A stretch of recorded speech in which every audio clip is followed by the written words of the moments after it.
কৃষ্ণ বলো মুখে। বুক ভরে যায় অভাব মিটায়, বুক ভরে যায় অভাব মিটায়, স্বভাব জাগায় মহাসুখে। কৃষ্ণ বলো মুখে, কৃষ্ণ কৃষ্ণ বলো মুখে। বলো গৌরাঙ্গ মহাপ্রভু কি। একটু জোরে লাগাইয়ে, গৌরাঙ্গ মহাপ্রভু কি। বাহ, সুন্দর হয়েছে। নিতাই চাঁদ কি। চৈতন্য মহাপ্রভুর মেলাতে আপনারা উপস্থিত হয়েছে। এতক্ষণ নাম মহিমা শুনলে, নামের কি ফল, হরি ভক্তের কি মহিমা। হ্যাঁ, এই সুবর্ণ সুযোগ, এই হীরের চাইতেও দামি এই সময়টা যদি কাজে লাগানো যায়।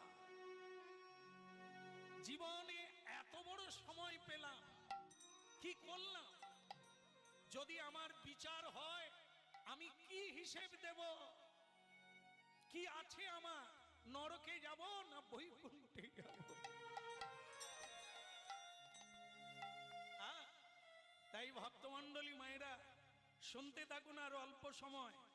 শ্রী চৈতন্য মহাপ্রভু চৈতন্য দেওয়ার জন্য পশ্চিম বাংলার মাটিতে জন্ম নিলেন 1407 শকে।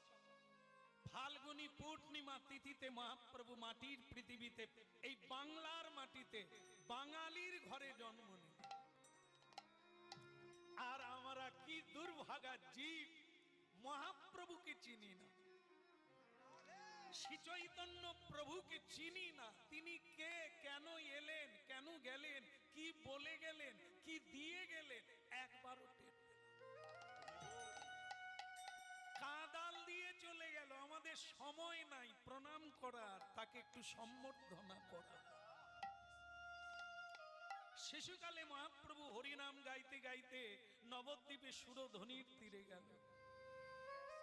হরি হরায় নম কৃষ্ণ যাদবায় নম, হরি হরায় নম কৃষ্ণ যাদবায় নম, হরায় নম কৃষ্ণ যাদবায় নম।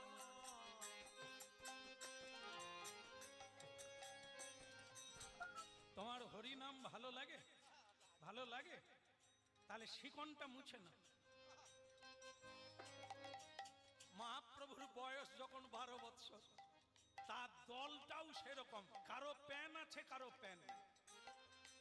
9-10 বছরের ছেলে, তখনকার দিনে লেখাপড়াও 9-10-এ শুরু হয় না। সে তাহলে কি হবে, শিকন বেরোচ্ছে।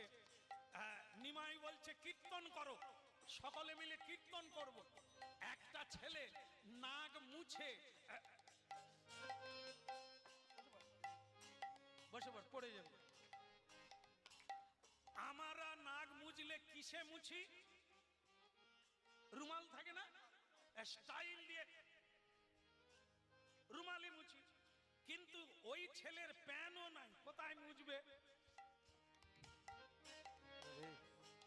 এরকম নিল আর এরকম দিয়ে নিমাইকে বলছে, নিমাই কীর্তন তো গাইবি। আমার দাদু বলে কীর্তনের দল করতে গেলে খোল লাগে, করতাল লাগে। পাবি বা কোথায়, পাবি বা কোথায়, পাবি বা কোথায়, পাবি বা কোথায়, পাবি বা কোথায়, খোল করো তালে পাবি বা কোথায়, খোল করো তালে পাবি বা কোথায়। হরি হরি যা